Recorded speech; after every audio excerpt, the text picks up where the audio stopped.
Hapa ni Kizimkazi. Tamasha la Kizimkazi linaendelea. Kizimkazi Festival 2026. Mengi tumekuwa tukielezea kuhusiana na historia ya tamasha hili, namna lilivyoanza na mpaka hapa. Lengo la kukutana na kuzungumza na wewe wakati huu katika Uhuru FM TZ si kukueleza tena historia ya tamasha, ni mafanikio makubwa ambayo yameendelea kupatikana katika eneo hili la Kizimkazi. Mfuko wa maendeleo ya jamii nchini Tanzania TASAF ni miongoni mwa taasisi ambazo zimekuwa zikifanya kazi kubwa katika kuleta maendeleo, lakini katika kuhakikisha kwamba umasikini na hali ngumu ya maisha kwa Watanzania ndani na ya Jamhuri ya Muungano wa Tanzania, kwa maana Tanzania bara na Tanzania visiwani, unaondoka kabisa. Hapa ni katika skuli ya Kizimkazi Dimbani, na nipo katika dahalia ambayo ni ya watoto wa kike. Huku Zanzibar wanaita dahalia, lakini huko nyumbani wanasema Tanzania bara, huko wanasema bweni ama hostel. Niko na mwalimu mkuu hapa, nitakwenda kuzungumza naye. Mimi ni Steven Mhina Dungumaro. Mwalimu, habari za wakati huu na tueleze kuhusiana na dahalia hii ambayo tuko nayo hapa. Habari za wakati huu ni njema. Mimi naitwa Rajab Ali Rajab, mwalimu mkuu skuli ya Kizimkazi Dimbani Sekondari. Hapa tupo katika dahalia ya wasichana, na dahalia hii imejengwa kwa ufadhili wa mfuko wa maendeleo ya jamii, yani TASAF, na ilizinduliwa Agosti katika mwaka 24. Kipindi kama hichi cha tamasha, na sisi tulipata bahati ya kuzinduliwa mradi wetu wa dahalia ya wasichana. Tueleze, kabla ya ujenzi wa dahalia hii ya wasichana, hali ilikuwaje katika skuli hii ya Kizimkazi Dimbani, na baada ya ujenzi wa dahalia ambao umefanywa na TASAF, hali ikoje kwa sasa?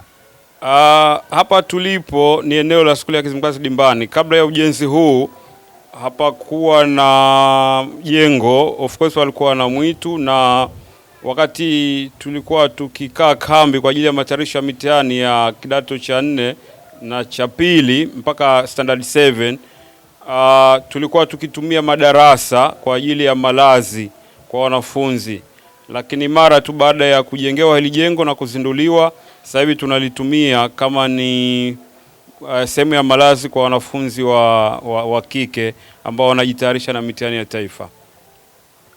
Wakati huu unaambiwa kuna kambi ambayo iko hapa kwa ajili ya kujiandaa na mitihani. Kambi hiyo ni kambi ya namna gani? Kambi yetu hii ni ya wanafunzi ambao wanafanya mitihani wa mwaka husika. Kwa mfano mwaka 26 tuna wanafunzi wa standard 7, tuna wanafunzi wa form 2, tuna wanafunzi wa form 4. Form 2 tuna wanafunzi 48, form 4 wanafunzi 26, na standard 7 wanafunzi 50. Kwa hiyo jumla ya wasichana wote ambao hapa wanalala ni kama 70 hivi, na wanaume wao wanalala kwenye jengo la nyumba ya walimu. Kwa hivyo uwepo wa hili jengo unawapa unafuu wa wanafunzi kujisomea na kujitayarisha kwa mitihani hiyo ya taifa.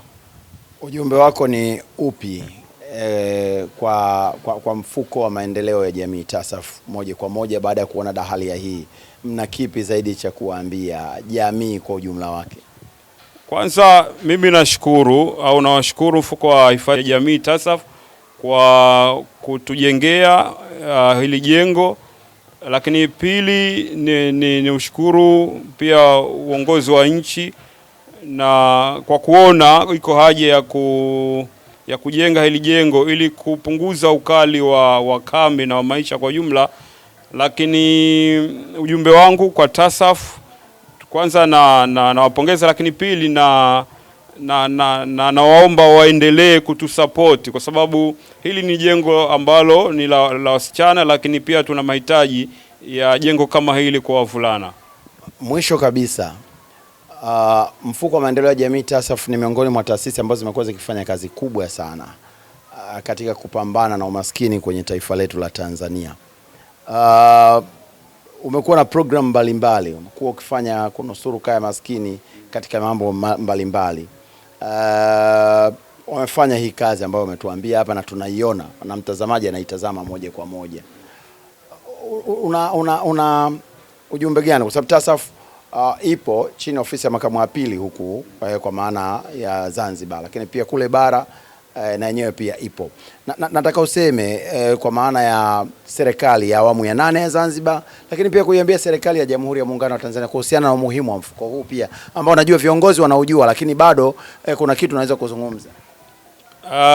Kwa ujumbe wangu kwa serikali zote mbili, ya Jamhuri ya Muungano na ile ya Zanzibar, waendelee kuupa nguvu huu mfuko ili kuendelea kuinua hali za wananchi, lakini pia kujenga miundombinu mbalimbali kwa ajili ya kuisaidia jamii katika maeneo mbalimbali ya nchi.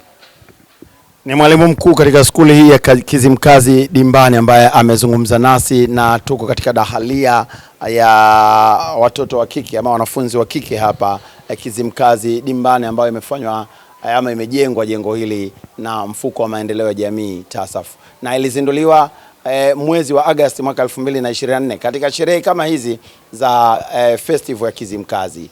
Asante, na kutokea hapa Kizimkazi Dimbani katika skuli hii, mimi naitwa Steven Muhina Dungumaro. Kwaheri.